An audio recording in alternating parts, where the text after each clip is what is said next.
So most of the rest of this chapter deals with scientific measurements. And I often like to start by asking what sounds like a very, very simple question.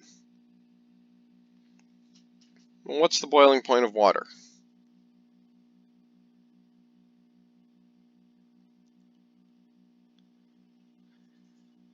And the answer I get most often is 212 Fahrenheit. And in some situations you can use that as an answer. But in a scientific setting, the number that we should be using is in Celsius, 100 degrees Celsius.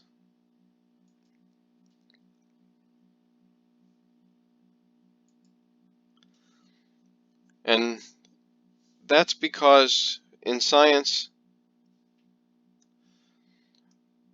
we do everything in the metric system. And that's because the metric system is so much easier to use. Everything is based on 10. Now, here's a good trivia question for you. How many countries in the world do not use the metric system? The answer, it turns out, is 3. And we can see them here. Obviously, we have the US. Over here, we have Liberia. And over here is Myanmar. These are the only 3 countries in the world that don't use the metric system.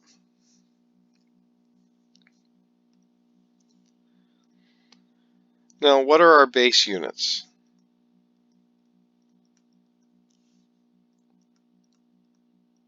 So what do we use for length, mass,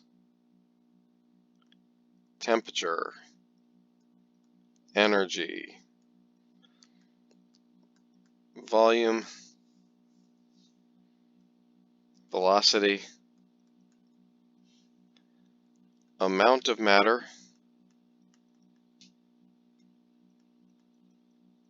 and time? How many of these can you fill in? So length is based on the meter. Mass uses the kilogram. Temperature depends on what kind of calculation we're doing. Sometimes Celsius, but more often we use Kelvin. Energy is measured in joules. Volume is in liters. Velocity, we use meters per second. The amount of matter is known as a mole. That's a concept we'll define later on in this course. And then time is the only one that's not based on 10. Of course, we use seconds.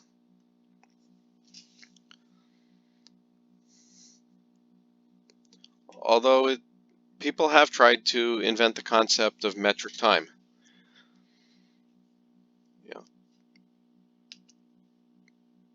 100 seconds in a minute, 100 minutes in an hour, and 10 hours in a day. It's been tried, but as you can imagine, that one was much, much harder to get people to accept. But interestingly, if you like to read science fiction, you actually come across it in a number of science fiction novels. So, didn't work out, but that's okay. Now, one of the things that makes the metric system easier than so many other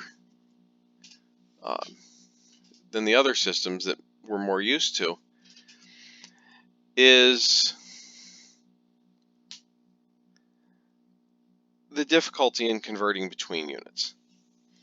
So think about, especially if we consider volume.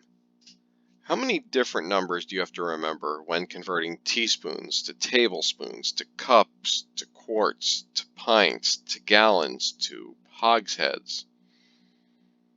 And I've probably left some out. And so what makes the metric system easier is that the units are modified very easily with prefixes that are easier to work with.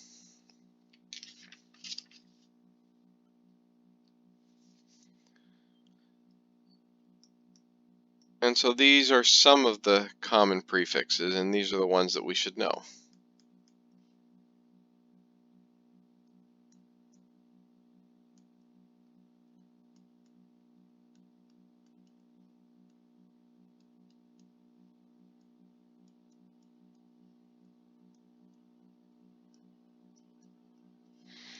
Now there are many others,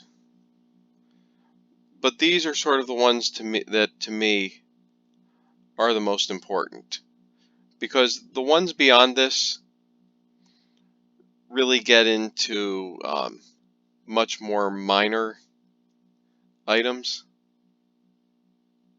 much more minor details, or better way to put that, they're very, very large or very, very small quantities. Each one of these has a one-letter symbol. Now you do want to be careful about upper and lowercase because that makes a difference.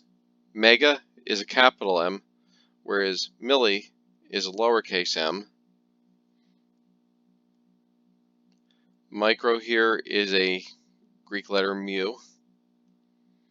Deci is a lowercase d, and there is another one that we're not learning that uses a capital D, and kilo is K. So by base unit, we mean just the unit by itself. So for example, meters. Now if we put kilo in front of it, now we're talking about something that we have 1,000 of. So a kilometer is 1,000 meters. Mega stands for a billion. So you could have a megameter, which would be 1 million meters. Giga is 1 billion.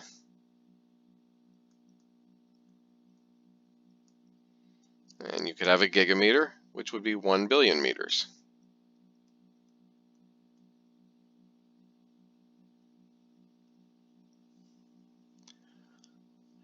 And there are prefixes that define everything up to 10 to the 24th.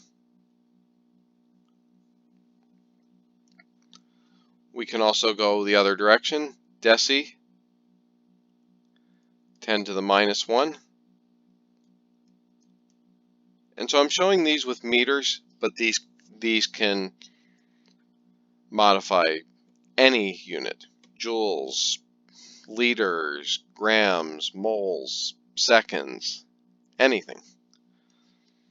So decimeter is 0.1 meters. Centi is 10 to the minus 2. So our example here of a centimeter would be 0.01 meters.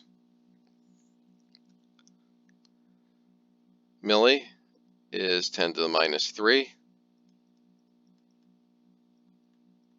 So a millimeter would be 0.001 meters.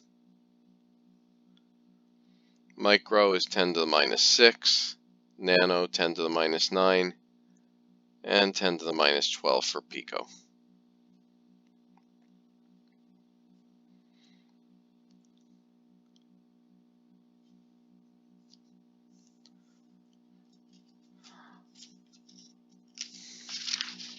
So the next thing we want to do is to talk about why these are so important and to get into measurements as well as conversions.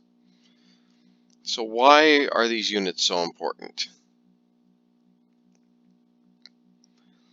Well, this apparatus that you see here was known as the Mars Climate Orbiter. And it was designed back in the 1990s to study the possibility of whether there had been water on Mars. And in September of 1999, after having traveled from Earth to Mars, took about 10 months, they lost contact with it. And they believe that what happened was it got too close to the atmosphere and burned up and broke into pieces. Well, what happened? Well, amazingly, one of the research teams that was working on this project was using the old British system, the system we use in the US, feet, pounds, etc. The other research team was using metric units. And when they worked together, they got the unit conversions messed up. And so a spacecraft that cost $125 million was lost due to a bunch of unit conversions. But at least in this case, this was only money, right?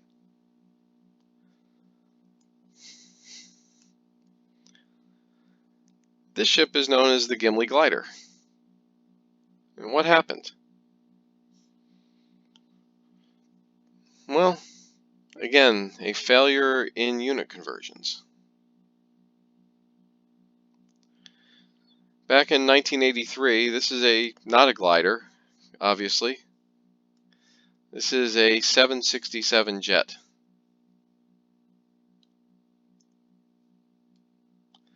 And it was going from Montreal to Ottawa to Edmonton.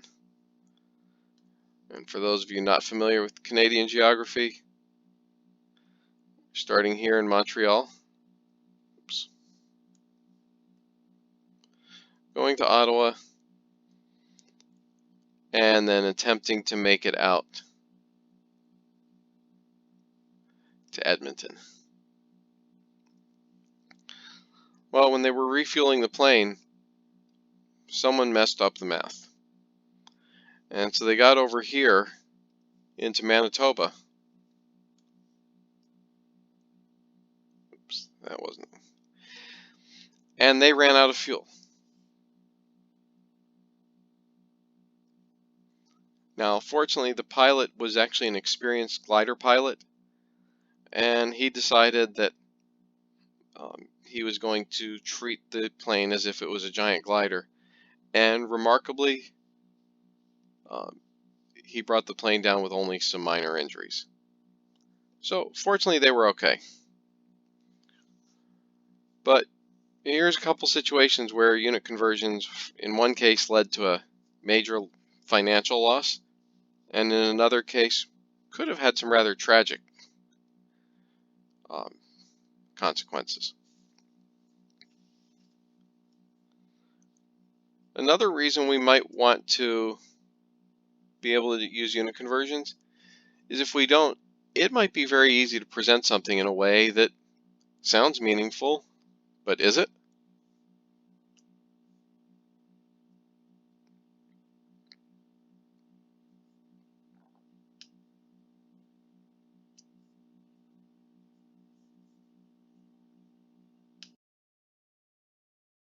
Girlfriend boyfriend sing along night.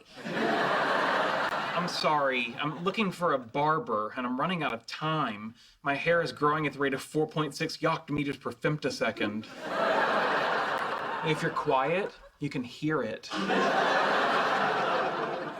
What about supercuts? No, I tried once. They do men's and women's hair in the same room at the same time. It's like Sodom and Gomorrah.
So let's go back and repeat some of that,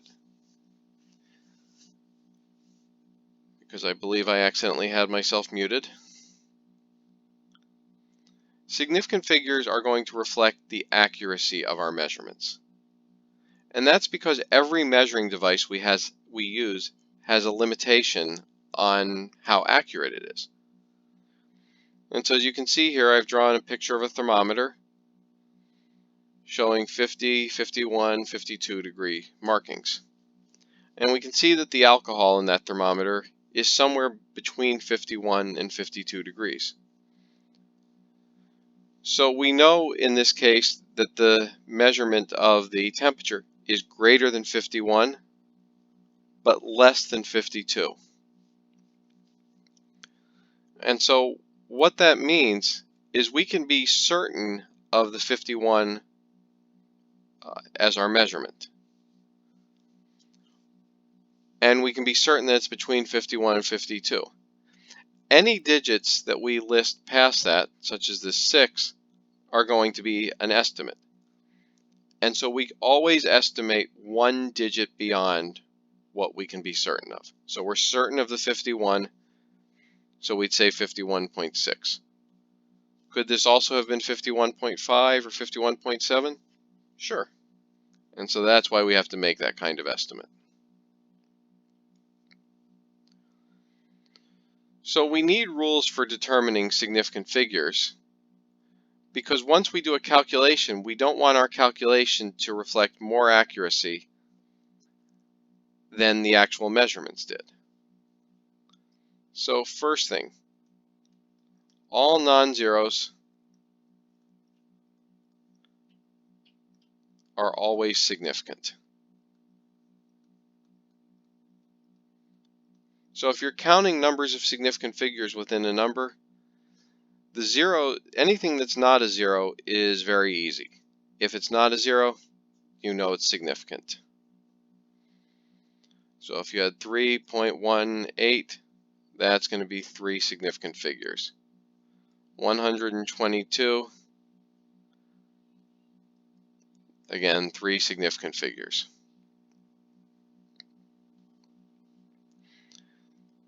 Second thing, all zeros, so it's really only the zeros we have to concern ourselves with. So all zeros between non-zeros are significant. So if we have the number 107, we know the 1 and 7 are significant, but this 0 being between two non-zeros is also significant.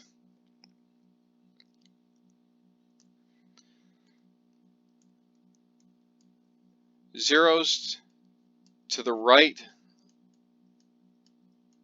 of non-zeros and after the decimal point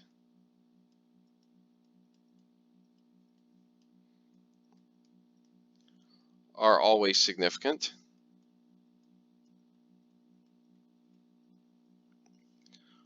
So the number 1.0, this 0 is at the right of a non-zero and it's after the decimal point.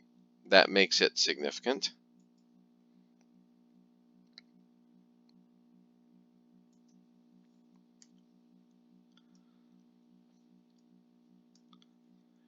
Leading zeros, such as 0.01, these would be considered leading zeros. They're out to the left, are never significant.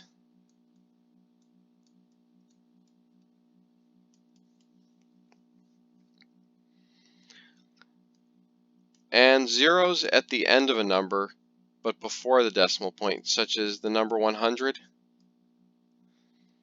So at end, but before decimal point,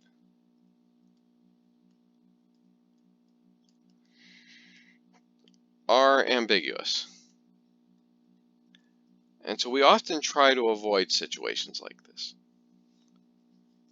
because that number, as written, 100, could be one significant figure, just the one. It could be two significant figures. It could be three significant figures.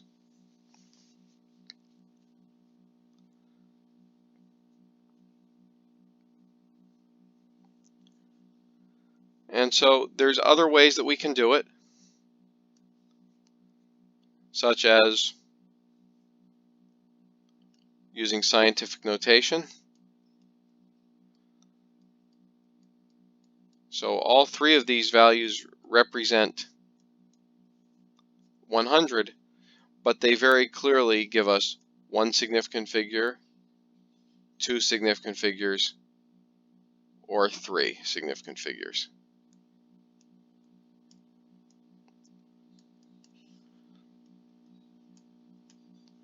The other way that we can do it is with a number like 100.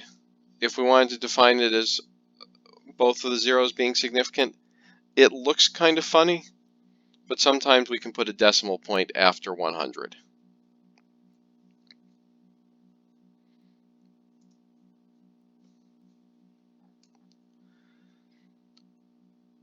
Finally,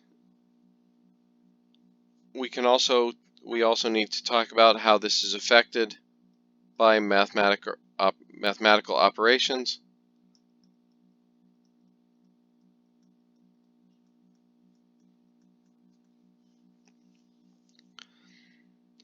So when we're doing multiplication or division, what if we had 193 times 7?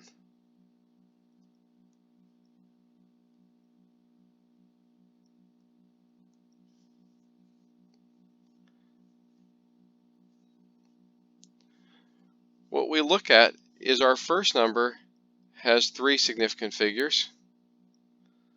Our second number has only one significant figure. And so we would round to the lowest number of significant figures, which in this case is 1. So if we wanted to round 1351, then that would round to 1,000. But round to the smallest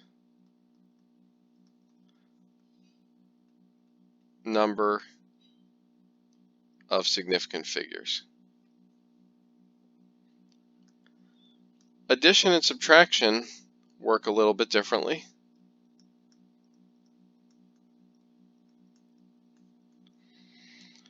So here we can set up a bunch of numbers to add together.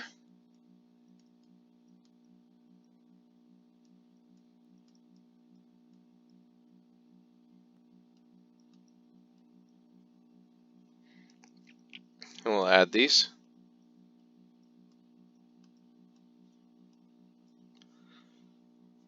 So what we hear is look at the number of decimal places. Our first number has 3 decimal places.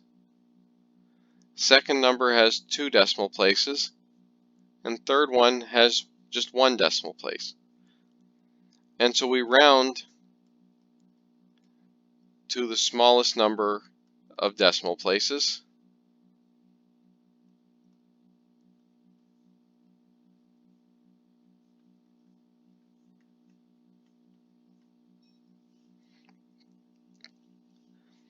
Which is in this case 1. So we would round to the 10th place and get 30.9.